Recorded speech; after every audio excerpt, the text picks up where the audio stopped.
What if I told you that deep within the shadowed halls of Fangorn Forest there exists a tale that Tolkien never fully revealed? A secret gathering where Tom Bombadil, that enigmatic master of the old forest, once sat in council with beings far older and stranger than most dare imagine. Today we're diving into one of Middle-earth's most hidden mysteries.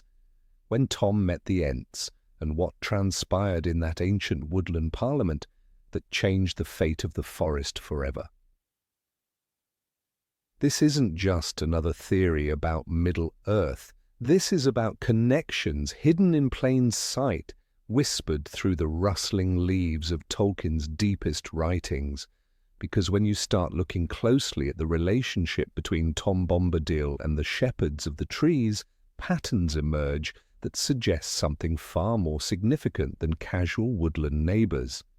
Let's start with something everyone overlooks. Tom Bombadil claims to be the eldest, calling himself the first. But what does that really mean in a world where Ents have been tending trees since before the awakening of the Elves? Here's where it gets interesting. Tom doesn't just command trees like Old Man Willow. He speaks their language fluently, almost as if he helped create it. In the Fellowship of the Ring, when Tom rescues the hobbits from Old Man Willow, he doesn't just sing a pretty song. His words carry the weight of absolute authority over the forest. The willow doesn't resist or argue. It obeys instantly, completely. That's not the voice of a neighbor asking for a favor. That's the voice of someone who helped establish the rules by which these ancient beings operate. Now think about this timeline. Ents awaken during the years of the trees, learning speech from the elves. But what if Tom was already there, already speaking to the forests in ways that predate even elvish influence? What if his relationship with growing things runs deeper than we've been told? The evidence starts stacking up when you consider the geography. Tom's domain in the old forest sits right at the edge of what was once a much larger woodland that extended all the way to Fangorn. Before the rise of Rohan, before the wars that carved up Middle-earth, these forests were connected, and if they were connected by trees, they were almost certainly connected by whatever ancient authority governed them. Here's where the secret council comes in. Sometime during the late Second Age, as Sauron's influence began spreading and the great forest started shrinking, the oldest powers of the woodland would have needed to meet. Not the Ents alone, they're guardians, not architects, not Tom alone. He's powerful but territorial.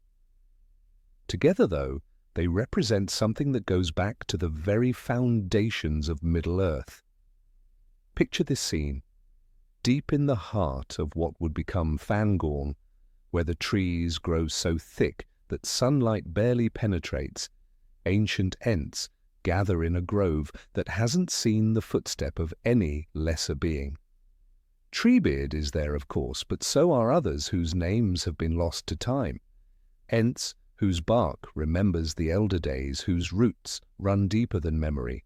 And then Tom Bombadil arrives, not walking through the forest like a visitor, but emerging from it like he's been part of the trees themselves all along. Because maybe, in a very real sense, he has been. The meeting wouldn't have been called lightly. Something was threatening the fundamental balance of the forests. Not just Sauron's growing darkness, but the increasing separation between the wild places of Middle-earth. As men multiplied and kingdoms rose, the great woodlands were being carved into isolated fragments. The Ents could feel their charges dying, could sense the growing silence as tree speech was cut off by expanding settlements and cleared lands. Tom would have understood this crisis better than anyone. His own territory in the old forest was already becoming isolated, cut off from the greater woodland network that had once spanned the continent.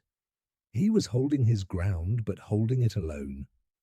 And isolation for beings whose power depends on connection to the natural world is a kind of slow death. So what would they have discussed in this secret council? First, boundaries. The Ents needed to establish which forests they could still defend, which territories they could reasonably shepherd.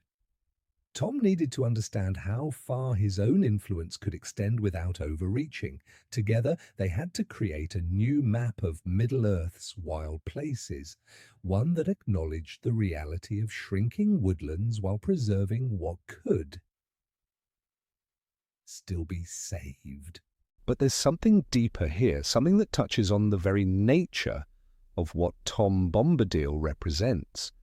Throughout Tolkien's writings, there are hints that Tom isn't just old, he's foundational. He's described as being present before the first raindrop, before the first acorn. That suggests he might have been involved in the actual creation of Middle-earth's forests, not just their preservation. If that's true, then this council wasn't just about strategy. It was about Tom formally passing responsibility for the forests to the Ents, a changing of the guard from the creator to the guardians. This would explain why Tom becomes so territorial after the Second Age, why he retreats to his small corner of the old forest and rarely leaves. He's not being lazy or indifferent. He's honoring an agreement.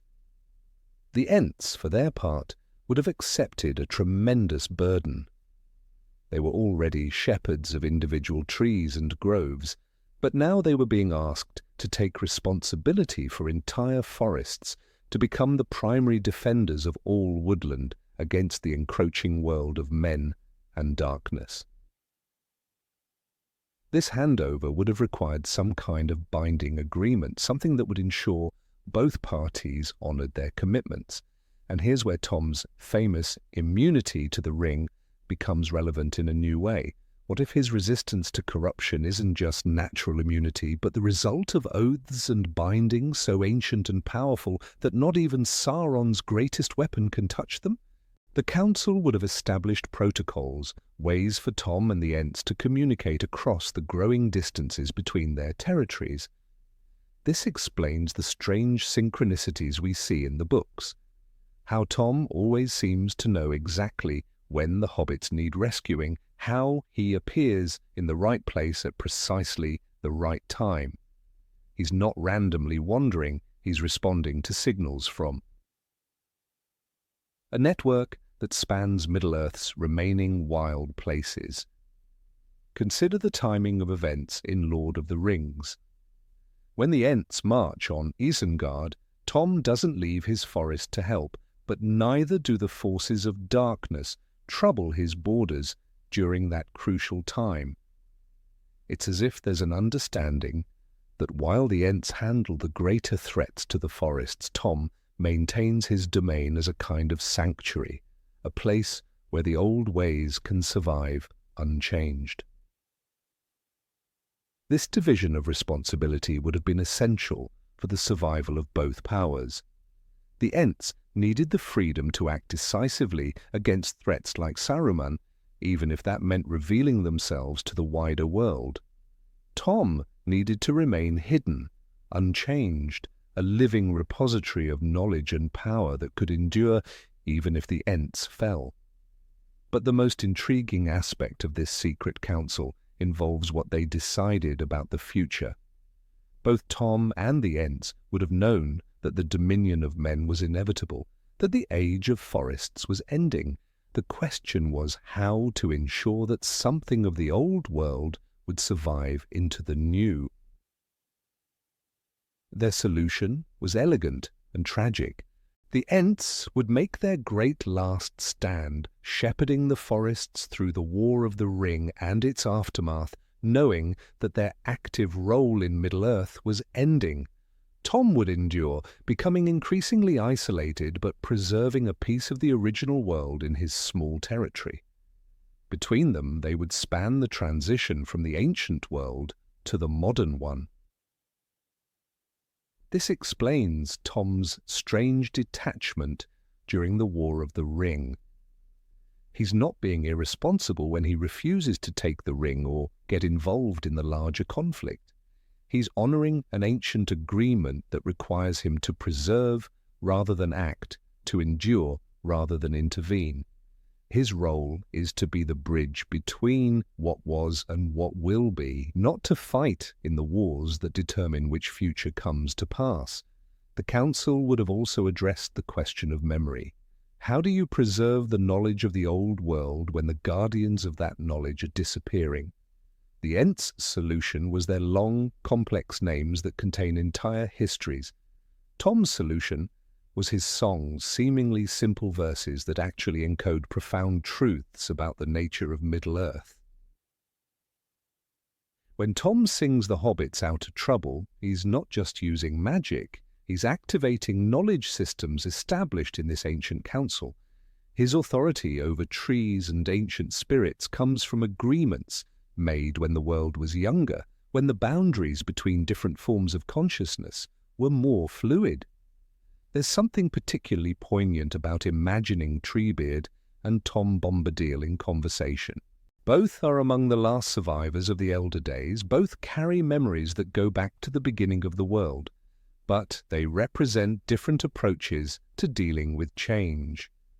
Treebeard moves slowly but decisively, always considering but eventually acting. Tom moves quickly but stays still, responding to immediate needs but refusing to be drawn into larger conflicts.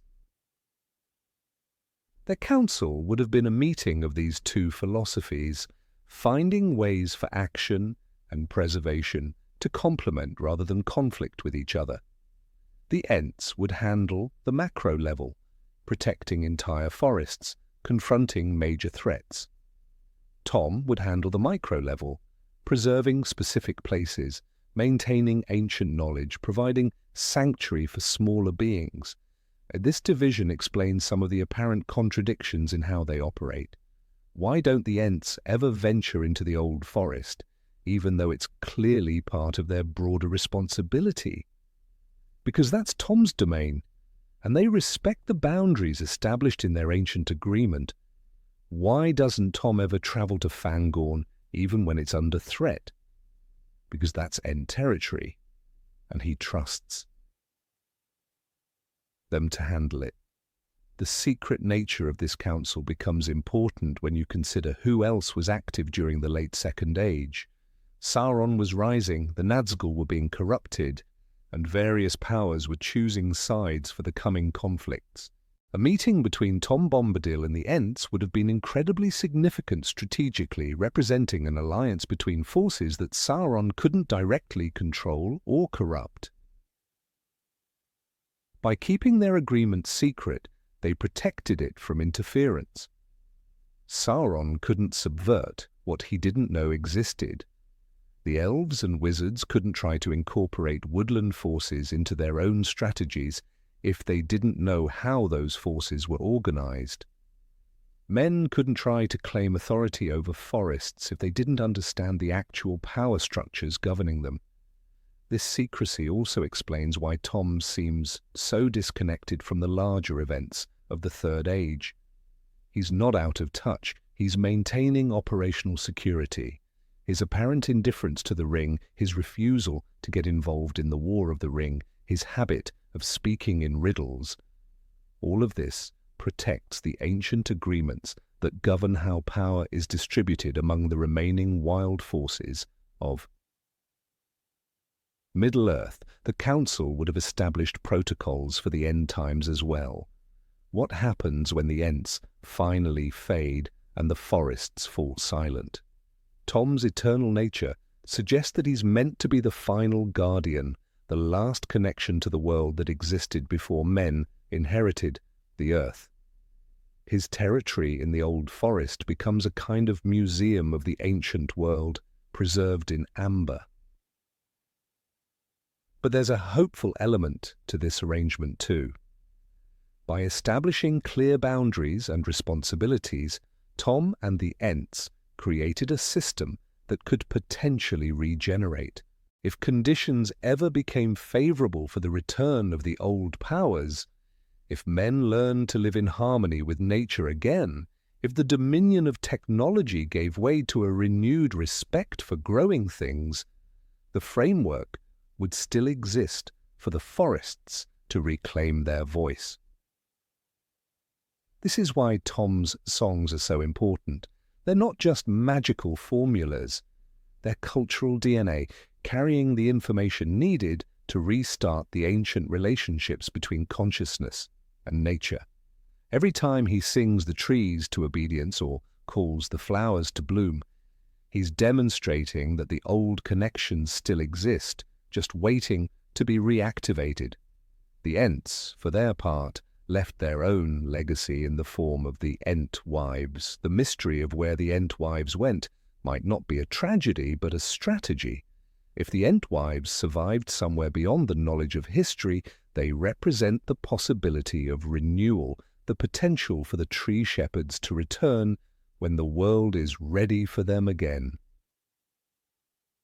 Thinking about this secret council also sheds new light on some of the stranger elements of the Lord of the Rings.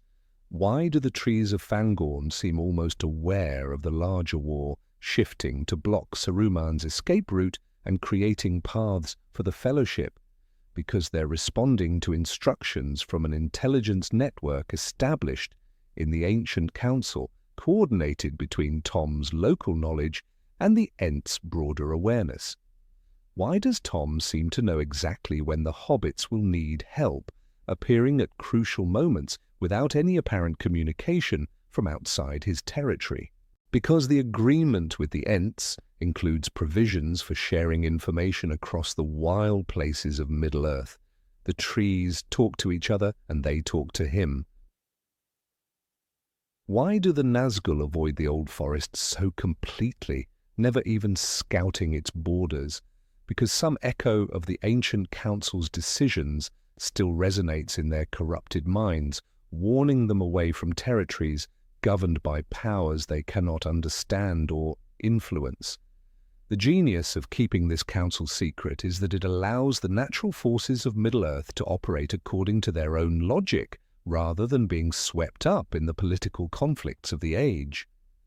Tom and the Ents can focus on their primary responsibility, preserving the wild world, without being constantly asked to choose sides in wars between men, elves, and dark lords. But the secrecy also creates a kind of tragic isolation. Tom can never fully explain why he won't help in the war against Sauron. The Ents can never reveal the full extent of their knowledge about the ancient world.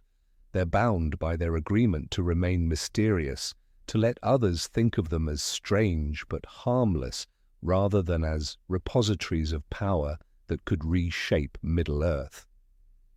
As we reach the end of this exploration, we're left with questions that may never be fully answered. Did this council really happen, or are we reading connections into coincidences? Did Tom and the Ents establish the kind of comprehensive agreement we've been imagining? Or did they simply develop mutual respect over long years of parallel existence? What we can say for certain is that the relationship between Tom Bombadil and the natural world operates according to principles that go deeper than anything explicitly explained in Tolkien's published works. His authority over trees and ancient spirits suggests knowledge and agreements that predate the history we're given access to. The Ents' ability to coordinate action across vast distances implies communication networks that connect the wild places in ways we're not shown directly. Whether or not they ever met in formal council, Tom and the Ents clearly represent complementary approaches to the same fundamental challenge: how to preserve the wild world in an age increasingly dominated by civilization and its discontents. Their success in maintaining their respective territories while the rest of Middle-earth erupts in war suggests a level of coordination that goes beyond coincidence. Perhaps the most important legacy of this imagined council is the model it provides for thinking about conservation and preservation in our own world. The idea that different guardians might specialize in different scales of protection, some focusing on specific places, others on broader ecosystems, offers a framework for understanding how environmental stewardship might work across communities and landscapes. The emphasis on secrecy and autonomy also suggests that the most effective conservation efforts might be those that operate according to their own logic, rather than being constantly subjected to political pressure and compromise. Sometimes the best way to protect something precious is to keep it mysterious, to let others underestimate its importance, while quietly ensuring its survival. So what do you think? Does this vision of a secret council between Tom Bombadil and the Ents help explain some of the mysteries surrounding these characters? Can you imagine other ways that the wild powers of Middle-earth might have coordinated their efforts to survive the dominion of men? And perhaps, most importantly, if such a council were to meet in our own world between the remaining guardians of wild places and ancient knowledge, what agreements might they need to make? What territories would they divide between them, and what responsibilities would each need to accept to ensure that something of the old world survives into whatever comes next? The forests are still listening, and the old songs still echo in the deep places of the world. The council may have ended, but its work continues in every tree that stands and every wild place that endures. Maybe that's the real magic Tom Bombadil and the Ents created together. Not just the preservation of specific territories, but the preservation of the possibility that wonder and wildness might always find a way to survive.